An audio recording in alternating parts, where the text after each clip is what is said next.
Assalamualaikum warahmatullahi wabarakatuh dan salam sejahtera. Tuan-tuan dan puan-puan warga pendidik yang dihormati sekalian. Bersyukur saya kehadrat Allah Subhanahu wa taala kerana dengan izinnya dapat kita menyambut Hari Guru pada 16 Mei tahun 2008. Pada tanggal ini, seluruh negara memberi pengiktirafan dan penghormatan yang tinggi kepada kaum guru atas peranan dan tanggungjawab mereka mendidik anak bangsa. Amanah yang suci ini menuntut warga guru menjalankan tugas dengan penuh komited dan dedikasi. Hanya guru yang cemerlang dapat melaksanakan semua perancangan pendidikan dengan jayanya.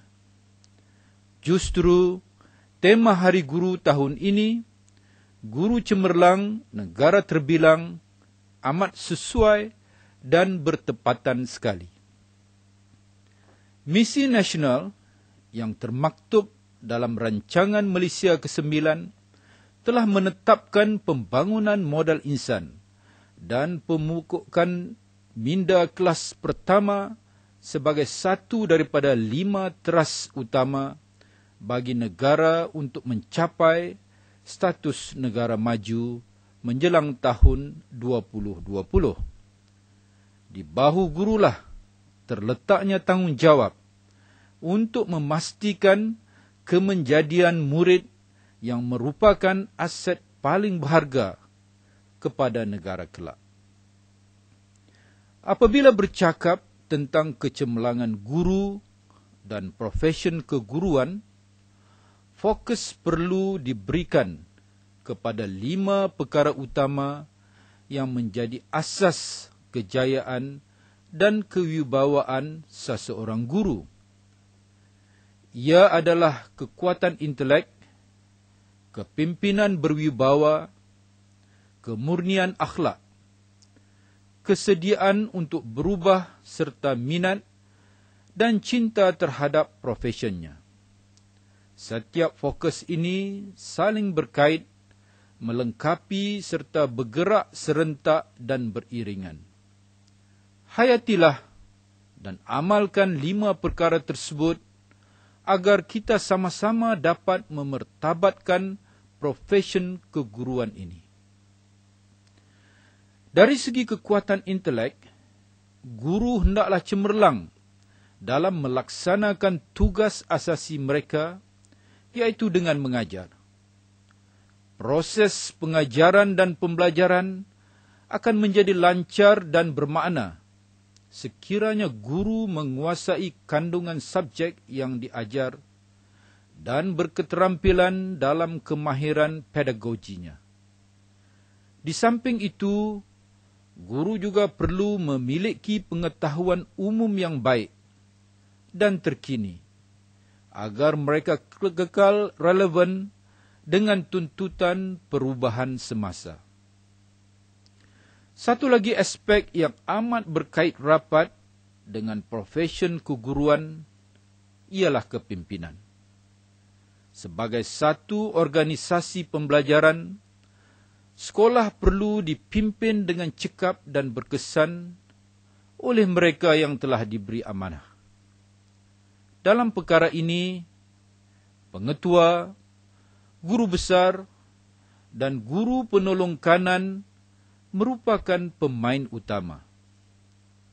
Oleh sebab bidang kepimpinan ini dinamik dan sentiasa mengalami perubahan, maka adalah tanggungjawab kepimpinan sekolah melengkapi diri dengan pendekatan, strategi, kaedah dan teknik kepimpinan, pengurusan dan pentadbiran yang terkini, antara lain model kepimpinan instruksional. Guru pula bertanggungjawab terhadap kepimpinan pengajaran dan pembelajaran serta perkembangan sahsiah murid. Guru juga harus menyedari bahawa sebagai pendidik, diri mereka menjadi contoh teladan yang baik kepada murid ibu bapa dan komuniti. Sehubungan dengan itu, pribadi guru hendaklah terdorong kepada yang berfikiran global, bermentaliti kelas pertama, dan memiliki a towering personality, serta tidak terjebak dalam sebarang kes jenayah dan salah laku.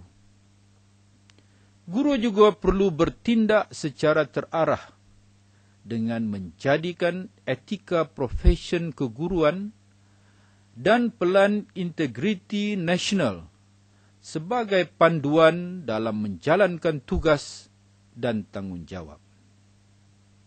Keadaan ini sekaligus membolehkan Kementerian Pelajaran Malaysia meningkatkan kecekapan jentera perkhidmatannya dan memertabatkan profesion keguruan. Allah baru menyaksikan gelombang perubahan hasil dari kemajuan sains, kecanggihan teknologi, dan ledakan ilmu. Bagi menangani perubahan dan pembaharuan, guru perlu peka dan sentiasa bersedia untuk turut berubah dalam menghadapi keadaan ini. Dalam perkara ini, guru perlu bersedia untuk learn, relearn, and unlearn, dan menjadi pelajar sepanjang hayat agar kekal relevan. Pendidikan merupakan satu bidang yang amat mulia dan penting.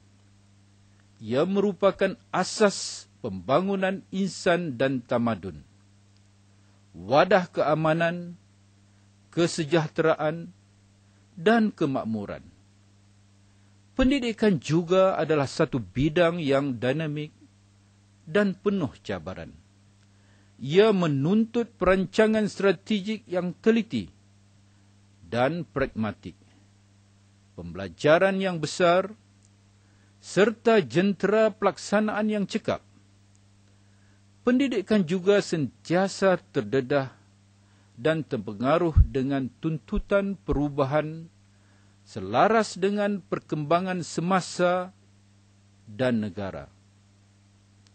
Justru, negara akan hilang daya saing, ketinggalan dan terpinggir dari kemajuan global jika bidang pendidikan tidak menjadi keutamaan atau tidak diuruskan secara cekap dan berkesan.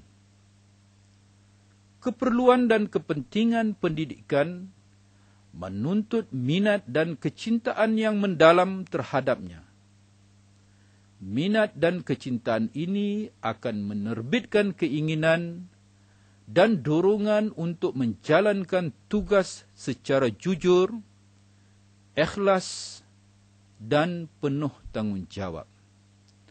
Hanya mereka yang mempunyai roh guru dapat menjiwai dan menggalas tugas amat berat lagi mencabar ini. Kita patut berbangga kerana tugas tersebut adalah tugas kita, kaum guru. Sesungguhnya, sambutan perayaan Hari Guru ini akan cepat berlalu.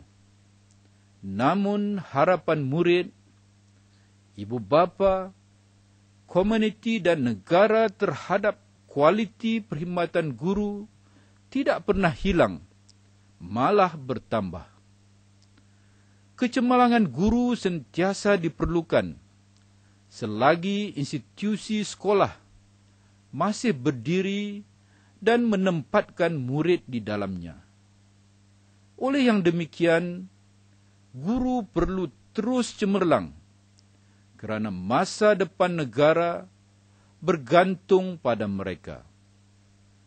Pelaksanaan dan kejayaan tersebut bergantung pada sejauh mana guru dapat memahami, menghayati, dan bertindak bagi tujuan menjayakan Pelan Induk Pembangunan Pendidikan PIPP 2006 hingga 2010 yang sedang dalam pelaksanaan sekarang ini. Saya menyeru agar seluruh warga pendidikan menjadikan perayaan Hari Guru tahun 2008 ini sebagai tahun membubarkan semula perkhidmatan pendidikan yang bukan sahaja cemerlang, malah gemilang dan terbilang. Sekian, wabillahi taufik wal hidayah. Wassalamualaikum warahmatullahi ta'ala wabarakatuh, dan salam sejahtera. Selamat Hari Guru.